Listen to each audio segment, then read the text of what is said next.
Hi, and welcome to Just Talking. This week, it's myself, Gwenda, and the fabulous Heather Lacey. Yay!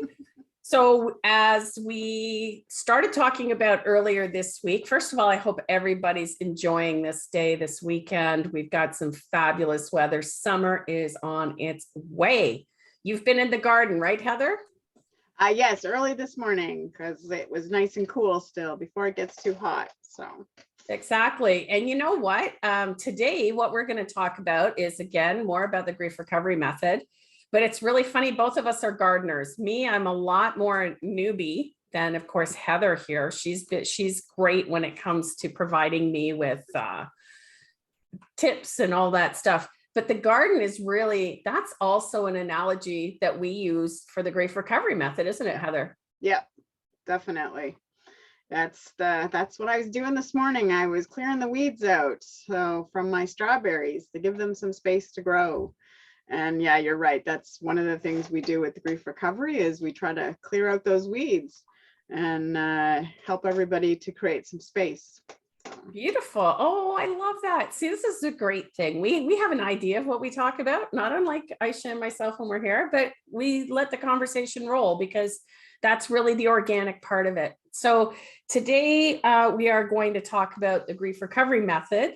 And first, I'm going to start with why I'm so impressed with the grief recovery method. I would have been talking about death, dying, grief, and loss a lot earlier had I found this program. I, first of all, as our society has it, it's not necessarily open to talking about messy feelings, specifically around loss, unresolved grief.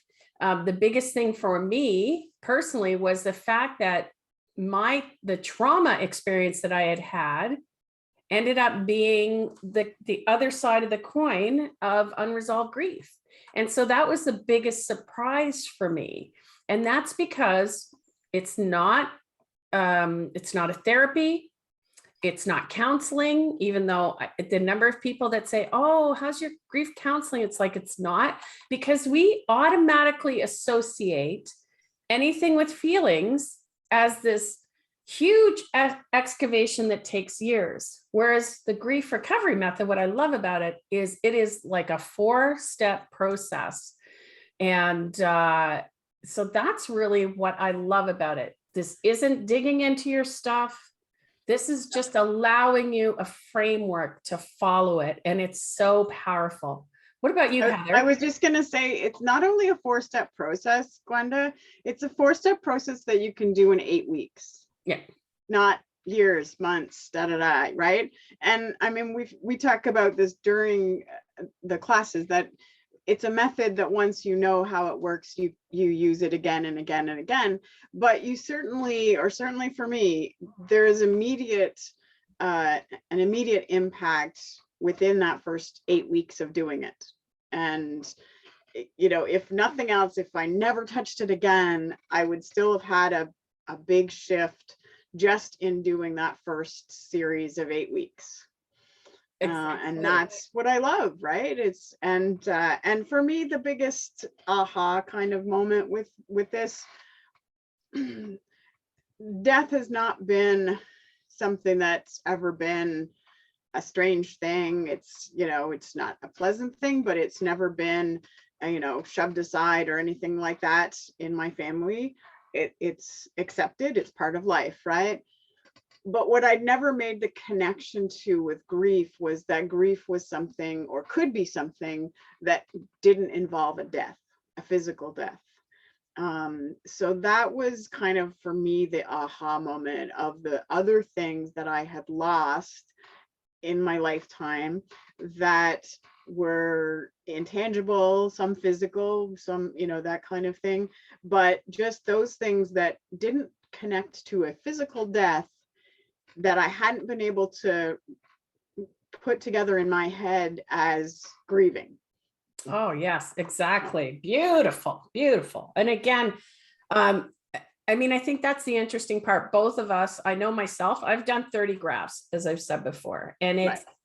it's the things, finding out things where, again, and this is one of the most impressive things, if you went in for therapy on a specific thing or time period or event, which I have done, I found this so much more effective to finding out where the true beginning of that weed started, because Yeah. you're going through your life, but you're not doing it with to find a solution. You're doing it to find awareness. Does that make sense to you? Right. What would you add to that? Yes. I was going to say, I'll go back to your garden analogies.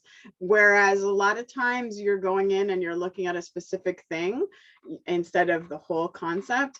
You're trimming back the leaves, right? You're taking the leaves down. With the grief recovery, you're going to the root. You're going to the root and pulling the weed out by the root instead of just cutting it down for the time being and letting it grow back again, right? You're taking it out from the root and clearing it out. Oh, and of course, the best analogy is you still have to go back to your garden. You still have to make sure that that garden's clean and that the weeds do come up. But once you take out the big ones, it's easier to manage the smaller ones. And so that's really it. Oh, see, this is a great part. Both of us, we love this and very passionate about it. And so today we're going to talk a little bit about actually what the program is. And it's really like a 4-step program. So we have how we've decided to describe it, because really we're partners in this. And so this is also for you to understand the process, but to understand us and what you get when you're having conversations with us, right? Because so we've split it into 4 steps: discovery, exploration, documentation, and say it out loud. I don't know why. I just want to make that a song. And of course, Heather's got a background in theater, so it would be say it out loud. I don't know if it would be that, but that's what we're saying right now.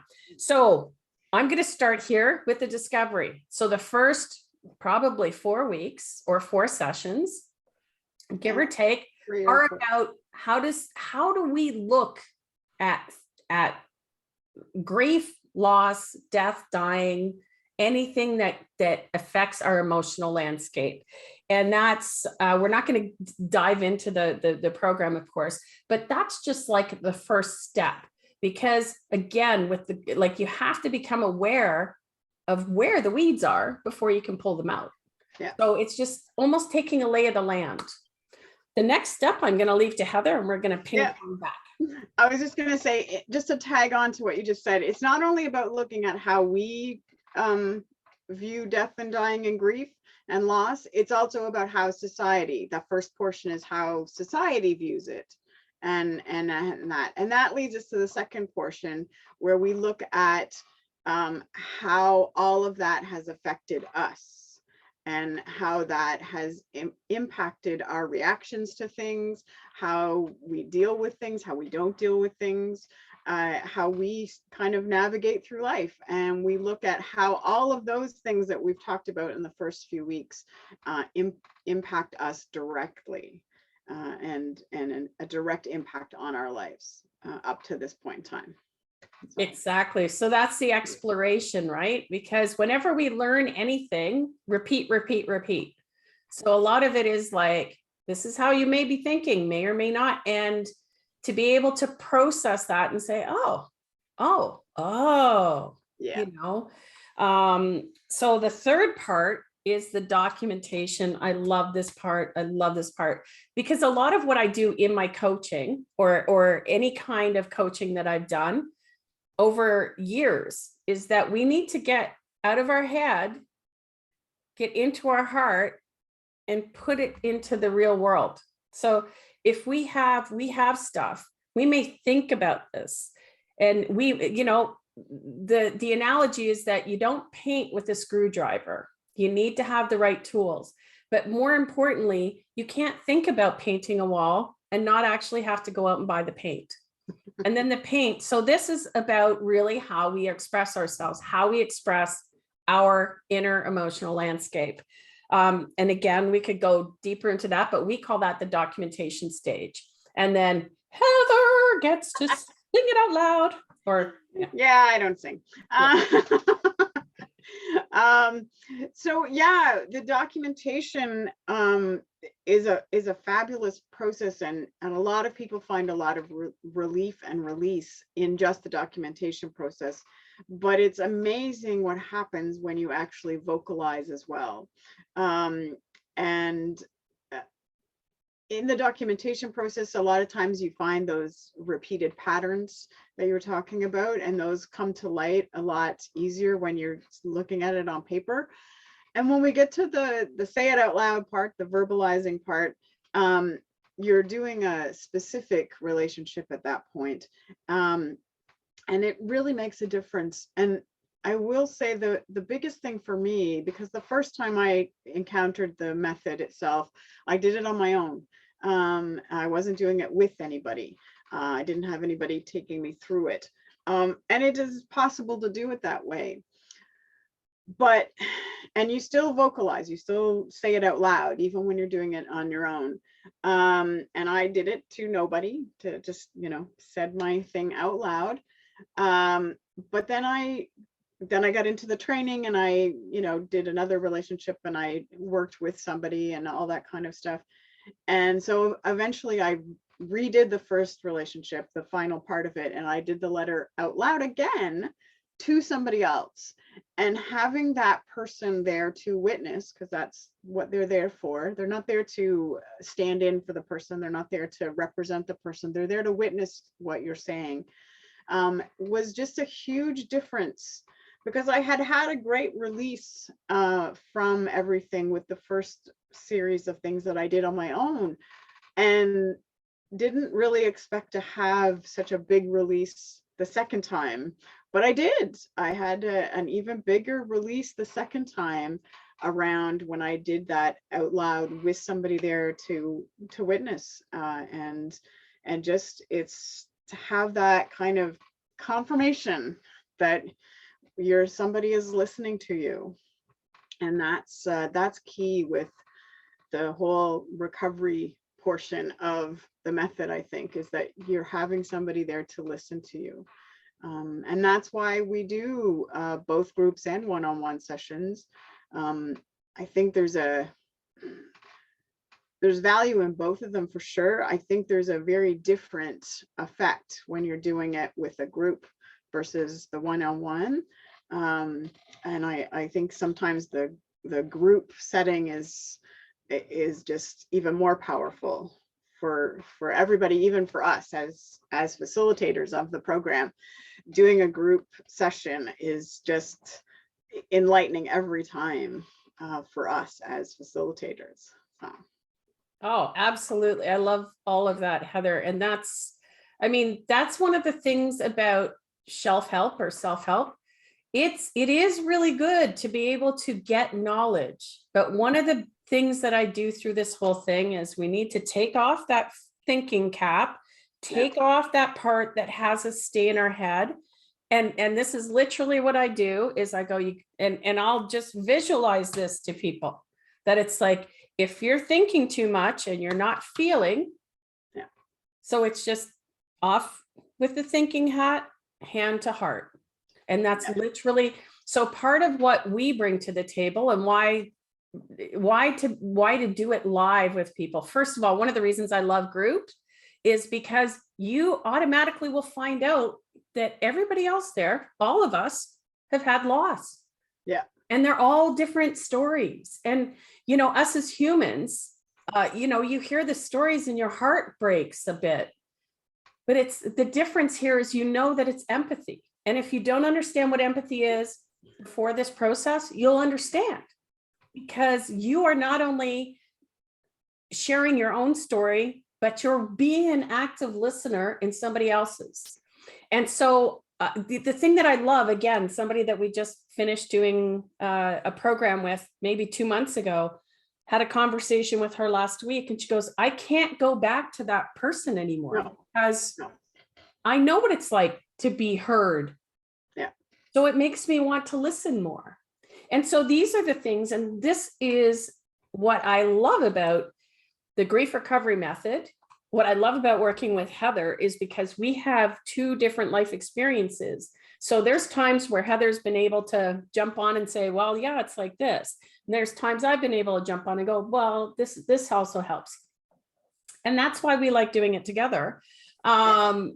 Because this is the thing, we want to be able to create a safe, and when I say a safe space, an encouraging space, a courageous space, where even though this person, you may never see them live because we do things online. The other thing for that as well is because you don't necessarily want to be out and about if you've had an emotional expression. And I know I cry really good, and you don't necessarily want to go on the bus like that or get in your car, So anyways, and again, I think we're probably we could go into this forever and ever, which we do. That's why we do. This is why we love what we do. So this is this week's, and we're going to not overwhelm you, but we do have a new course coming up, a new program that's coming up on June 14th. And if you go to gwendalambert.com, you can sign up. If you go to heatherlacey.com, LACEY, or you can just send us a message here on Just Talking, or, just reach out and we can set you up for that. So that's what we're covering today. And I'm just trying to prune it as we do in the garden, because again, I have a problem in that I just keep on talking about it and spewing but I really love the way the conversation flowed today, Heather. Thank you so much for being on this journey with me. And what else, how would you like to wrap this day up with? Well, just thank you as well, because yes, it is a journey, right? And I think that's the other thing too. People need to realize is that this is a journey, and it's not just something you're going to turn a switch and fix, right? It is a journey, but it's a journey that's easy to start. It's not easy to go through, but it's easy to start. So. And once that Band-Aid is ripped off, then the healing can begin. Yeah. And anyways, I heard this really powerful thing through Artist Morning this week. And how he put it was, we all want to feel good, yet how many of us get good at feeling? Yeah. And that's what we'll help you do. We'll help you get good at feeling, building your emotional resilience, your emotional muscle, and find out more about yourself than you ever thought possible. I mean, every single time I learn something new. Okay, last thoughts again. Sorry. No, I think that sums it up perfectly. Every time we learn something new, right? So, and that is part of the journey. You keep learning. You keep learning something new. But again, you'll never be able to go back. So it's always forward with this, I think. Even though you're looking back, it's very much a forward journey. Yeah. And so we'll have more gardening tips next week. No, I'm just kidding. No. So we will see you, in a couple of weeks. In a couple of weeks. Yes, Aisha's back next week. And we'll be talking about, I don't know, it'll be secret. I don't know what it is, because it's just talking. And sometimes we don't know what we're saying until we get here. And then we have a fabulous conversation that unfolds exactly as it's supposed to. So thanks for joining us today. And we'll see you in a couple of weeks with Heather, and I'll see you next week. Okay. Big hugs. Much love.